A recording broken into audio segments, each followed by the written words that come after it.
Hello friends, എല്ലാവർക്കും Sindhu's world of music ചാനലിൻ്റെ മറ്റൊരു വീഡിയോയിലേക്ക് സ്വാഗതം. ഇന്ന് നമ്മൾ പേരയ്ക്ക വെച്ചിട്ട് നല്ലൊരു ജാമിൻ്റെ റെസിപ്പി ആയിട്ടാണ് വന്നിട്ടുള്ളത്. കുട്ടികൾക്കൊക്കെ വളരെയധികം ഇഷ്ടപ്പെടുന്ന ഒരു ജാമാണ് ഇത്. അപ്പോൾ നമുക്ക് ഈ പേരയ്ക്ക ജാം എങ്ങനെയാണ് ഉണ്ടാക്കുക എന്ന് നോക്കിയാലോ. അതിന് മുമ്പ് നിങ്ങൾ ആരെങ്കിലും എൻ്റെ വീഡിയോ സബ്സ്ക്രൈബ് ചെയ്യാതെയാണ് കാണുന്നതെങ്കിൽ ഒന്ന് സബ്സ്ക്രൈബ് ചെയ്ത് സപ്പോർട്ട് ചെയ്യണം കേട്ടോ. അതുപോലെ തന്നെ വീഡിയോ കാണുന്ന സമയത്ത് ഇഷ്ടമാവുകയാണെങ്കിൽ ലൈക്ക് ചെയ്യാനും മറ്റുള്ളവർക്ക് ഷെയർ ചെയ്ത് കൊടുക്കാനും മറക്കരുത്. അപ്പം നമുക്ക് ഈ പേരയ്ക്ക ജാം എങ്ങനെയാണ് ഉണ്ടാക്കുക എന്ന് നോക്കിയാലോ. അതിനായിട്ട് ഞാനിവിടെ ഒരു 1/2 കിലോ പേരയ്ക്ക നന്നായിട്ട് കഴുകി അതിൻ്റെ തൊലിയൊന്നും കളയാണ്ടാണ് ഞാൻ എടുത്തിട്ടുള്ളത്. അത് ചെറിയ കഷ്ണങ്ങളാക്കിയിട്ട് എടുത്തിട്ടുണ്ട്. അപ്പോൾ നമ്മൾ കടയിൽ നിന്ന് മേടിക്കണ പേരയ്ക്കയാണെങ്കിൽ അതിൽ ഉപ്പും വിനീഗറൊക്കെ ഇട്ടിട്ട് കുറച്ച് നേരം വെള്ളത്തിലിട്ട് വെക്കുക. അതിന് ശേഷം നന്നായിട്ട് കഴുകിയെടുക്കണം. അതല്ല വീട്ടിലുണ്ടാവുന്ന പേരയ്ക്കയാണെങ്കിൽ ജസ്റ്റ് ഒന്ന് കഴുകിയെടുത്താൽ മതി. പേരയ്ക്ക ചെറിയ കഷ്ണങ്ങളാക്കി എടുത്തിട്ടുണ്ട്. അതൊരു കുക്കറിലേക്ക് ഇട്ട് കൊടുക്കുന്നുണ്ട്. നമുക്കൊന്ന് വേവിച്ചെടുക്കണം. അതിനായിട്ട് കുക്കറിലേക്ക് ഇട്ട് കൊടുത്തിട്ടുണ്ട്. ഇതിലേക്ക് ഒരു 1/4 കപ്പ് വെള്ളം ഒഴിച്ചു കൊടുത്തിട്ടുണ്ട്. ഇനി നമുക്കിത് മൂടി വെച്ച് മീഡിയം ഫ്ലെയിമിൽ ഒരു 5 വിസിലടിക്കാം. ഇപ്പോൾ കുക്കർ 5 വിസിലടിച്ച് അതിലെ പ്രഷറൊക്കെ പോയിട്ടുണ്ട്. നമുക്കിത് തുറന്ന് നോക്കാം. പേരയ്ക്കൊക്കെ ഇവിടെ നന്നായിട്ട് വെന്ത് വന്നിട്ടുണ്ട്. അപ്പോൾ ഞാനിവിടെ ഒരു മേഷർ വെച്ചിട്ട് ഇത് നന്നായിട്ടൊന്ന് പ്രസ് ചെയ്ത് ഉടച്ചു കൊടുക്കുകയാണ്. അപ്പോൾ അതിൻ്റെ പൾപ്പൊക്കെ നന്നായിട്ടൊന്ന് ഉടഞ്ഞു വരട്ടെ. അപ്പോൾ മേഷർ ഇല്ലെങ്കിൽ ഒരു കയ്യിൽ വെച്ചിട്ടൊക്കെ ഇത് നന്നായിട്ട് ഉടച്ചെടുത്താൽ മതി. അപ്പോൾ ഇത് നല്ല ചൂടാണ്. അപ്പോൾ ശ്രദ്ധിച്ചിട്ട് വേണം ഇത് ഉടച്ചെടുക്കാൻ. കയ്യിലേക്കൊക്കെ തെറിക്കാണ്ട് ശ്രദ്ധിക്കണം. ഇപ്പം ഞാൻ പേരയ്ക്കൊക്കെ ഇവിടെ നന്നായിട്ട് ഉടച്ചെടുത്തിട്ടുണ്ട്. ഇനി നമുക്കിതൊരു സ്ട്രെയിനർ വെച്ചിട്ട് നന്നായിട്ട് ഒന്ന് അരിച്ചെടുക്കാം. ഞാൻ ഈ പേരയ്ക്കയുടെ ജ്യൂസ് മുഴുവൻ ഒരു സ്ട്രെയിനർ വെച്ചിട്ട് അരിച്ചെടുത്തിട്ടുണ്ട്. അപ്പം നമുക്ക് ഇനിയും ഇതിൽ നിന്ന് പ്യൂരി കിട്ടാനുണ്ട്. ഇതിൻ്റെ സത്ത് മുഴുവൻ ഇനിയും കിട്ടാനുണ്ട്. അത് കാരണം ഞാനിതൊരു പാത്രത്തിലേക്ക് ഈ വേസ്റ്റ് ഒരു പാത്രത്തിലേക്ക് ഇട്ട് കൊടുത്തിട്ട് അതിൽ 1/4 കപ്പ് വെള്ളം കൂടി ഒഴിച്ചൊന്ന് മിക്സ് ചെയ്ത് കൊടുത്തിട്ട് ഒരു തുണി വെച്ച് എടുക്കുകയാണ് ചെയ്യണത്. ഒരു തുണി വെച്ച് ഇതിൻ്റെ സത്ത് മുഴുവൻ പിഴിഞ്ഞെടുക്കുകയാണ് ചെയ്യണത്. അപ്പം നമുക്ക് തുണിയിലാവുമ്പോൾ എല്ലാ സത്തും പേരയ്ക്കയുടെ എല്ലാ സത്തും നമുക്ക് കിട്ടാൻ വേണ്ടിയിട്ടാണ് നമ്മളിത് കുറച്ചും കൂടി വെള്ളം ഒഴിച്ചൊന്ന് പിഴിഞ്ഞെടുക്കണത്. ഇപ്പം നമ്മൾ പച്ചവെള്ളമാണ് ഒഴിച്ചു കൊടുത്തത്. അപ്പോൾ പച്ചവെള്ളം ഒഴിച്ചു കൊടുത്തപ്പോൾ നമുക്കിത് പിഴിഞ്ഞെടുക്കാനായിട്ട് ചൂടൊന്നുമില്ല. ഇനി നമുക്ക് ഇതേപോലെ ഒന്ന് നന്നായിട്ടൊന്ന് അതിൻ്റെ സത്തൊക്കെ ഒന്ന് തുണിയിൽ പിഴിഞ്ഞെടുക്കാം. അപ്പോൾ പേരയ്ക്കയുടെ മുഴുവൻ പ്യൂരിയും ഞാനിവിടെ തുണി വെച്ചിട്ട് പിഴിഞ്ഞെടുത്തിട്ടുണ്ട്. ഇനി നമുക്ക് ഇത് അടുപ്പത്ത് വെക്കാനായിട്ട് നോക്കണം. അതിനായിട്ട് ഒരു പാത്രം എടുത്തിട്ടുണ്ട്. അതിലേക്ക് നമ്മുടെ പേരയ്ക്കയുടെ ജ്യൂസ് ഒഴിച്ചു കൊടുക്കുന്നുണ്ട്. അപ്പോൾ ഇതൊരു 2 കപ്പ് ജ്യൂസാണ് നമുക്ക് പേരയ്ക്കയിൽ നിന്ന് കിട്ടിയിട്ടുള്ളത്. അതിനനുസരിച്ച് വേണം നമുക്ക് മധുരം ചേർത്ത് കൊടുക്കാനായിട്ട്. അതിനാണ് അളന്നെടുത്തിട്ടുള്ളത്. ഇപ്പോൾ പേരയ്ക്കയുടെ പ്യൂരി ഞാൻ അടുപ്പത്ത് വെച്ചിട്ടുണ്ട്. അപ്പോൾ നമുക്ക് 2 കപ്പ് പേരയ്ക്കയുടെ ജ്യൂസാണ് നമുക്ക് കിട്ടിയിട്ടുള്ളത്. അപ്പം ഞാനിതിലേക്ക് 1 കപ്പ് പഞ്ചസാര ഞാൻ ചേർത്ത് കൊടുക്കുന്നുണ്ട്. പഞ്ചസാരയുടെ അളവ് നമ്മൾ എടുത്തിട്ടുള്ള പേരയ്ക്കയുടെ മധുരത്തിനനുസരിച്ചാണ് എടുക്കേണ്ടത്. അപ്പം ഞാൻ എടുത്തിട്ടുള്ള പേരയ്ക്കയ്ക്ക് മധുരം കുറവാണ്. അതുകൊണ്ട് ഞാൻ 1 കപ്പ് ചേർത്ത് കൊടുത്തിട്ടുണ്ട്. നമുക്ക് ഈ പഞ്ചസാര ഒന്ന് മെൽറ്റായിട്ട് വരുമ്പോൾ ടേസ്റ്റ് നോക്കിയിട്ട് വേണമെന്നുണ്ടെങ്കിൽ ചേർത്ത് കൊടുക്കാം. അപ്പോൾ ജാമൊക്കെ ആകുമ്പോൾ കുറച്ച് മധുരം വേണം. അപ്പോൾ നിങ്ങളുടെ ടേസ്റ്റിനനുസരിച്ച് വേണം മധുരം ചേർത്ത് കൊടുക്കാനായിട്ട്. അപ്പോൾ ഈ സമയത്ത് തീ ഹൈ ഫ്ലെയിമിൽ ഇട്ടിട്ടാണ് നമ്മളിത് ചെയ്യണത്. അപ്പോൾ ഇതിലേക്ക് ഒരു നുള്ള് ഉപ്പ് ചേർത്ത് കൊടുക്കാം. നന്നായിട്ടൊന്ന് തിളച്ച് വരട്ടെ. അതുവരെ നന്നായിട്ടൊന്ന് മിക്സ് ചെയ്ത് കൊടുക്കാം. ഞാനിപ്പോൾ കുക്കറിലാണ് പേരയ്ക്ക വേവിച്ചെടുത്തത്. നമുക്കിത് വേണമെന്നുണ്ടെങ്കിൽ പാത്രത്തിലിട്ടും വേവിക്കാം. പക്ഷെ നമുക്ക് പാത്രത്തിലിട്ട് വേവിക്കുമ്പോൾ നിറയെ വെള്ളം ഒഴിച്ച് കൊടുക്കേണ്ടി വരും. അപ്പോൾ ജാമാക്കി എടുക്കുമ്പോൾ കുറേ ടൈം എടുക്കും. കുക്കറിലാവുമ്പോൾ 1/4 കപ്പ് മാത്രം ഒഴിച്ചു കൊടുത്താൽ മതി. ഇപ്പോൾ പഞ്ചസാരയൊക്കെ മെൽട്ടായിട്ട് വന്നിട്ടുണ്ട്. ഞാനിതിൻ്റെ മധുരം നോക്കിയപ്പോൾ മധുരം കുറവാണ്. ഞാൻ പറഞ്ഞല്ലോ ഞാൻ എടുത്തിട്ടുള്ള പേരയ്ക്കയ്ക്ക് മധുരം കുറവാണ്. അപ്പം ഞാനിവിടെ ഒരു 3/4 കപ്പ് പഞ്ചസാരയും കൂടി എടുത്തിട്ടുണ്ട്. അതിൽ നിന്ന് 1/2 കപ്പ് ചേർത്ത് കൊടുക്കുകയാണ്.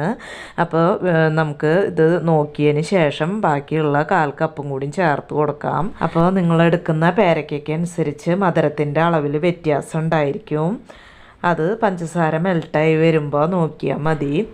അപ്പോൾ കുറച്ച് നേരം വേണ്ടി വരും ഇത് ജാമിൻ്റെ ഒരു രൂപത്തിലാവാനായിട്ട്. എന്നാലും നമുക്ക് നല്ല ഓർഗാനിക്കായിട്ട് യാതൊരു വിഷവും കൂടാതെയുള്ള പ്രിസർവേറ്റീവ്സ് ഒന്നും ചേർക്കാണ്ടുള്ള നമുക്ക് നല്ല ഹോം മെയ്ഡ് ജാം റെഡിയാക്കി എടുക്കാൻ പറ്റും. നമുക്ക് വിശ്വസിച്ച് കഴിക്കാനായിട്ട് പറ്റും. നമ്മുടെ വീട്ടിൽ തന്നെ ഇതൊക്കെ റെഡിയാക്കുകയാണെങ്കിൽ. ഇപ്പോൾ പേരക്കയുടെ ജ്യൂസ് ഇവിടെ തിളച്ച് വന്നിട്ടുണ്ട്. ഞാൻ തീ മീഡിയം ഫ്ലെയിമിലേക്ക് ആക്കി കൊടുത്തിട്ടുണ്ട്. അപ്പം ഞാൻ ടേസ്റ്റ് നോക്കിയപ്പോൾ മധുരം കുറച്ചും കൂടിയും കുറവുണ്ട്. അപ്പം ഞാൻ മാറ്റി വെച്ചിട്ടുള്ള 1/4 കപ്പും കൂടിയും ഞാൻ ചേർത്ത് കൊടുക്കുകയാണ്. അപ്പം ഞാൻ മൊത്തം ഇതിലേക്ക് 1.25 കപ്പ് പഞ്ചസാര ഞാൻ ചേർത്ത് കൊടുത്തിട്ടുണ്ട്. ഇപ്പം നമ്മുടെ പേരക്കയുടെ ജ്യൂസ് ഇവിടെ നന്നായിട്ട് തിളച്ച് വരുന്നുണ്ട്. തീ മീഡിയം ഫ്ലെയിമിലാണ് കിടക്കുന്നത്. ഈ സമയത്ത് ഈ സൈഡിൽ വരുന്ന ഈ പതയുണ്ടല്ലോ, അത് നമുക്ക് കുറച്ച് പറ്റണതൊക്കെ എടുത്ത് മാറ്റാം. അപ്പോൾ നമ്മുടെ ജാം പെട്ടെന്ന് തന്നെ റെഡിയാവും. അപ്പോൾ അത് കളയണമെന്ന് നിർബന്ധമൊന്നുമില്ല. കളഞ്ഞാൽ പെട്ടെന്ന് തന്നെ നമ്മുടെ ജാമായി കിട്ടും. അപ്പം ഞാനിത് പറ്റാവുന്നതൊക്കെ ഒന്ന് എടുത്ത് കളയുകയാണ്.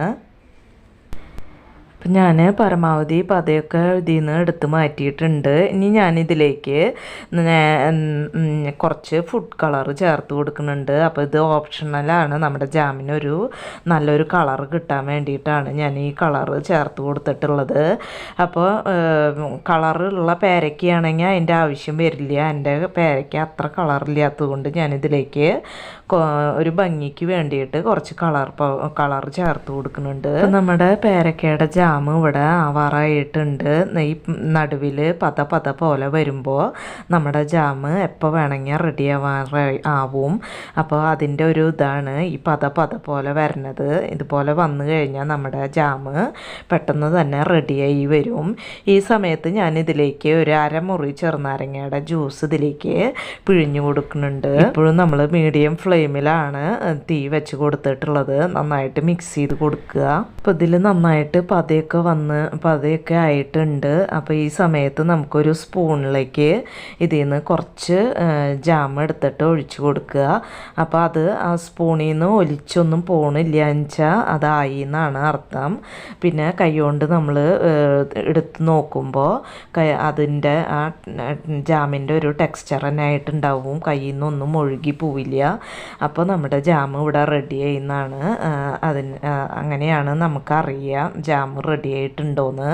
പിന്നെ ഇത് വല്ലാണ്ട് തിക്കാക്കി കഴിഞ്ഞാൽ നമുക്ക് ബ്രെഡിലൊക്കെ സ്പ്രെഡ് ചെയ്യാനായിട്ട് കുറച്ച് വിഷമമായിരിക്കും. അപ്പോൾ കുറച്ചൊരു ലൂസോട് കൂടി നമ്മൾ എടുത്തു കഴിഞ്ഞാൽ കുറച്ച് കഴിയുമ്പോൾ ഒന്നും കൂടി കട്ടയായിട്ട് മാറും. അപ്പോൾ ആ ഒരു സ്റ്റേജാണ് നമുക്ക് ബ്രെഡിലൊക്കെ സ്പ്രെഡ് ചെയ്ത് കഴിക്കാനായിട്ട് നല്ലത്. പിന്നെ നമ്മളിത് ഫ്രിഡ്ജിൽ വെച്ച് കഴിയുമ്പോഴും ഒന്നും കൂടിയും കട്ടയായിട്ട് മാറും. അപ്പോൾ അതുകൊണ്ട് നല്ല കട്ടയിൽ വാങ്ങി വെക്കേണ്ട ആവശ്യമില്ല. ഈ ഒരു സ്റ്റേജിൽ സ്പൂണിലേക്ക് ഒഴിച്ച് കൊടുക്കുമ്പോൾ ഒന്ന് ചൂടാറി കഴിയുമ്പോൾ അത് ഇങ്ങനെ വിരലുകൊണ്ട് എടുത്ത് നോക്കുമ്പോൾ കട്ടയായിട്ട് തന്നെ ഇരിക്കുന്നുണ്ടാവും. സ്പൂണിൽ നിന്നൊന്നും ഒലിച്ചു പോവില്ല. ആ ഒരു പരുവത്തിൽ നമ്മളിപ്പോൾ തീ ഓഫ് ചെയ്ത് കൊടുത്തിട്ടുണ്ട്. നമ്മുടെ ജാം ഇവിടെ ഒരു പകുതി ചൂടാറിയിട്ടുണ്ട്. ഒന്നും കൂടി ഇനിയും ചൂടാറാനുണ്ട്. അപ്പം ഞാൻ ഈ സമയത്ത് ഒരു ഗ്ലാസ് ബോട്ടിൽ എടുത്തിട്ടുണ്ട്. നന്നായിട്ട് കഴുകി വെയിലത്ത് വെച്ച് ഉണക്കിയിട്ടുള്ള ഗ്ലാസ് ബോട്ടിലാണ് എടുത്തിട്ടുള്ളത്. അതിലേക്ക് ജാം ഒഴിച്ചു കൊടുക്കുന്നുണ്ട്. അപ്പോൾ ഈ ഒരു രീതിക്കാണ് നമ്മുടെ ജാം ഇരിക്കേണ്ടത്. അപ്പോഴാണ് കറക്റ്റ് ചൂടാറി വരുമ്പോൾ കറക്റ്റ് കൺസിസ്റ്റൻസിയിൽ കിട്ടുക. അപ്പം നമ്മുടെ വളരെ ടേസ്റ്റി ആയിട്ടുള്ള പേരക്ക ജാം ഇവിടെ റെഡി ആയിട്ടുണ്ട്. അപ്പം ഞാൻ നേരത്തെ പറഞ്ഞ പോലെ വല്ലാണ്ട് തിക്കാക്കി എടുക്കുമ്പോൾ നമുക്ക് ഈ ബ്രെഡിൽ സ്പ്രെഡ് ചെയ്യാനായിട്ട് ഭയങ്കര വിഷമമായിരിക്കും. അപ്പോൾ കുറച്ചൊരു ലൂസിൽ എടുക്കുമ്പോൾ നമുക്ക് സ്മൂത്തായിട്ട് ഇതിൽ സ്പ്രെഡ് ചെയ്യാനായിട്ട് പറ്റും. അപ്പം നമ്മുടെ ജാം ചൂടാറി ഞാൻ ഫ്രിഡ്ജിൽ കുറച്ച് നേരം വെച്ചിട്ടുണ്ടായിരുന്നു. ഇനി ഞാനിവിടെ 2 ബ്രെഡ് എടുത്തിട്ടുണ്ട്. അതിൽ നമുക്കൊന്ന് സ്പ്രെഡ് ചെയ്ത് എടുക്കാം. അപ്പോൾ ഇതാ നമ്മുടെ ജാം നല്ല കറക്റ്റായിട്ട് തന്നെ ഇപ്പോൾ വന്നിട്ടുണ്ട്. അത് ഞാൻ ബ്രെഡിലേക്ക് സ്പ്രെഡ് ചെയ്ത് കൊടുക്കുകയാണ്. അപ്പോൾ നമ്മുടെ ഹോം മെയ്ഡായിട്ടുള്ള പേരയ്ക്ക ജാം ഇവിടെ റെഡി ആയിട്ടുണ്ട്. കുട്ടികൾക്കോ വലിയവർക്കോ ഒക്കെ വിശ്വസിച്ച് കഴിക്കാനായിട്ട് പറ്റും. ഒരു പ്രിസർവേറ്റീവ്സ് ഒന്നും ഇല്ലാത്ത നമ്മുടെ ജാം ഇവിടെ റെഡി ആയിട്ടുണ്ട്. നമുക്കിത് ഫ്രിഡ്ജിൽ വെച്ചിട്ട് ഉപയോഗിക്കാവുന്നതാണ്. അപ്പോൾ ഇത്രയേ ഉള്ളൂ ഇന്നത്തെ വീഡിയോ. ഇനി നമുക്ക് മറ്റൊരു വീഡിയോയുമായി കാണാം. അതുവരേക്കും താങ്ക് യു.